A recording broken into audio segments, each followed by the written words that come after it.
मेरा नाम तंजीम है, मैं कर्नाटक बैंगलोर से है। हमारा डॉगी कैंपेन 2007 से हमने स्टार्ट किया है और डॉगी डेट पे काम करते हैं और डॉगी ट्रांसपोर्ट पे काउंसलिंग करते हैं।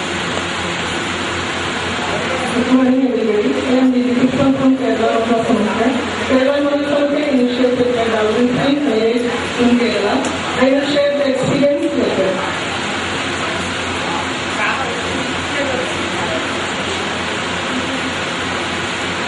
मेरा नाम शरद चौहान है।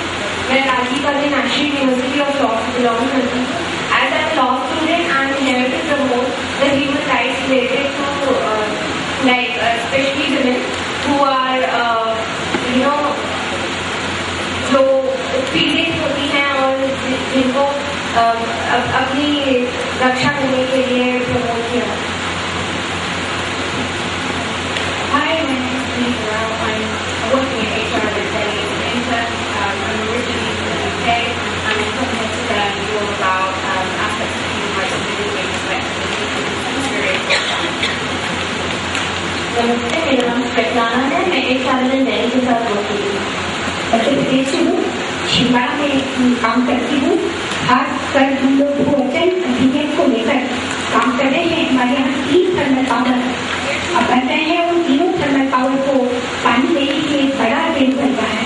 तो विस्थापन की लड़ाई हम लोगों की चल रही है। अभी अदानी पावर प्रोजेक्ट के खिलाफ जो हमारा संघर्ष था उस पर मुझ पर और मेरे साथी ने डॉक्टर सुनीला पर प्राणघातक हमला किया गया था और पुलिस प्रोटेक्शन पूरी तरह से कंपनी के लोगों को दे रहे हैं।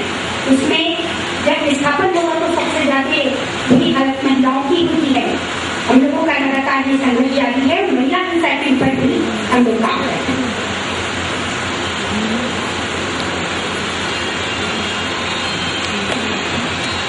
मेरा नाम सुखराम है और मैं हरदा से हूँ और मैं हरदा के अंदर दलित मूवमेंट अम्बेडकर स्टूडेंट मूवमेंट उससे जुड़ा हूँ और हरदा के न्यायालय में अधिवक्ता हूँ।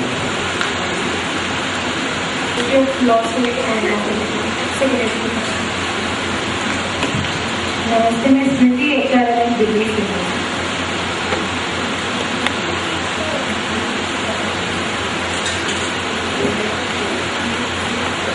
Thank you very much. अभी और लोग आ रहे हैं तो जैसे जैसे जुड़ते जाएंगे हमारे साथ उनका हम इंट्रोडक्शन करा देंगे।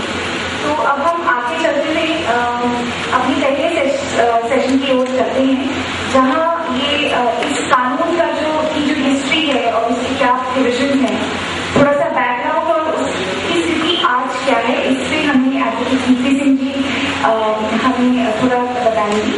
और मैं संध्या से भी रिक्वेस्ट करूंगी कि आप भी आ जाइए।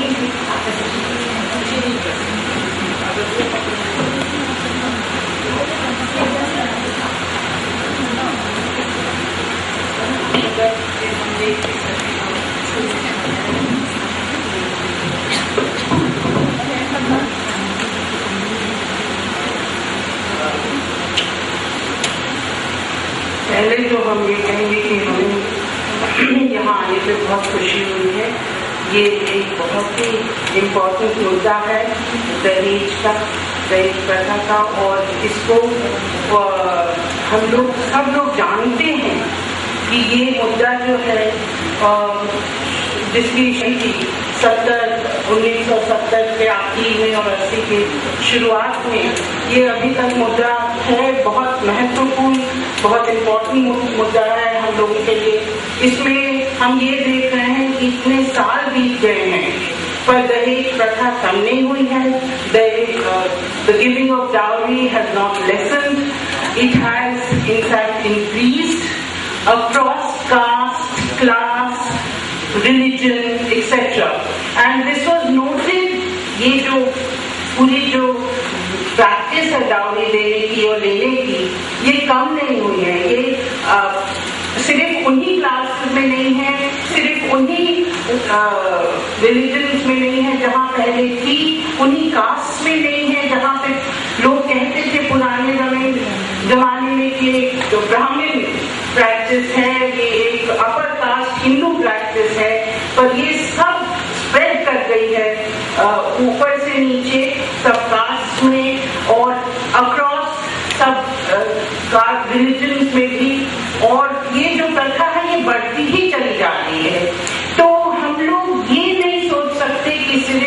मतलब जब हम लोग बात करते हैं कानून की, तो हमें ये बहुत हम लोगों को ये भी समझना चाहिए कि ये सिर्फ कानूनी बात नहीं हो सकती। You cannot blame the spread of dowry on the इनइफेक्टिवनेस of law only, because dowry is being supported by forces which are much greater than just law, than just what the law can deter. क्योंकि जो पूरा ये जो practice है dowry का, ये जो forces इसको सपोर्ट कर रही हैं, जो जिस तरह से ये फ्यूल हो रहा है, वो सिर्फ एक कानूनी तौर से नहीं रोका जा सकता। हमारे समझ में कुछ तो कानून को भी आगे बढ़ना पड़ेगा, पर एक ये जो ऐसा मुद्दा है कि इसको जो बाहर की फोर्सेस हैं, जो ग्लोबलाइजेशन हो रही है हमारे देश में, और ग्लोबलाइजेशन के साथ जो मटीरियलिस्ट कंजम्पशन, जो मार्केट फोर्सेस जो हैं, जो जिस तरह से इसको फ्यूल कर रही हैं, इसको एडवर्टाइज कर रही हैं, इसको स्प्रेड कर रही हैं, एक तरफ से तो ये है, हमें देखना पड़ेगा कि जो फोर्सेस हैं एडवांसमेंट की, ग्लोबलाइजेशन की, वो रोक नहीं रही डाउरी को, वो उसको बढ़ा रही हैं एक तरह से। मतलब कि मार्केट के लिए दहेज ही एक हो गया है, एक दहेज देना भी वो एक तरह का एडवर्टाइजमेंट है, एक तरह की स्ट्रैटेजी है, और एक तरह का पैसे बनाने का वो है तरीका।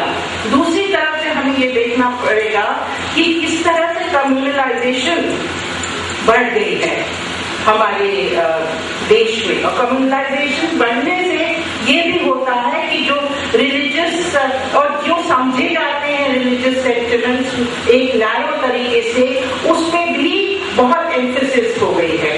तो अब जो हमारे ट्रेडिशनल आइडियाज की लड़की को कन्यादान करना बहुत जरूरी है, उसको उसके साथ दहेज देना एक तरह से जरूरी है, और लड़की पराई धन होती है, ये जितने भी कॉन्सेप्ट्स हैं ये बढ़ते चले जा रहे हैं। तीसरा हमको देखना चाहिए कि जहां तक दहेज का मुद्दा होता है, उसमें हम सिर्फ दहेज को एक कानून बना के नहीं खत्म कर सकते।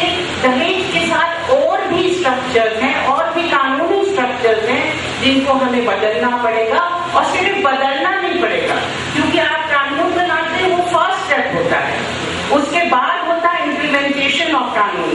तो सिर्फ कानूनी मतलब एक तो सिर्फ दहेज का कानून नहीं इन्वॉल्व है दहेज में, आपका प्रॉपर्टी का कानून है इन्वॉल्व दहेज में। और प्रॉपर्टी कानून का क्या मतलब, ये हम जानते हैं कि जैसे कि हिंदू सक्सेशन एक्ट में बहुत बदलाव आया है, पर उसके फिर भी जैसे राइट टू विल है, अभी भी हमारे देश में बहुत सारी बहनें ऐसी हैं जो अपने भाई के फेवर में साइन कर देती हैं, रिलिंक्विश कर देती हैं प्रॉपर्टी, क्योंकि उनके लिए कोई ऑल्टरनेटिव स्ट्रक्चर नहीं है, उनका डिपेंडेंसी स्ट्रक्चर वही है। और जो पुराने ख्याल और रीति रिवाज पर चले आ रहे हैं सोसाइटी में, हमें ये बहुत सोचना पड़ेगा कि इनको हम कैसे ब्रेक करेंगे, इनको हम कैसे इसको पे कैसे रोक पाएंगे, कानूनी तरह से और दूसरी तरह से भी। और जब हम इम्प्लीमेंटेशन की बात करते हैं, तो हमें ये देखना पड़ेगा कि हर कानून जो आता है, इसमें कितनी सीरियसली स्टेट इसको इम्प्लीमेंट करना चाहती है। और जहाँ तक दहेज का कानून है, हमने ये देखा है कि ये कानून बहुत मतलब इसमें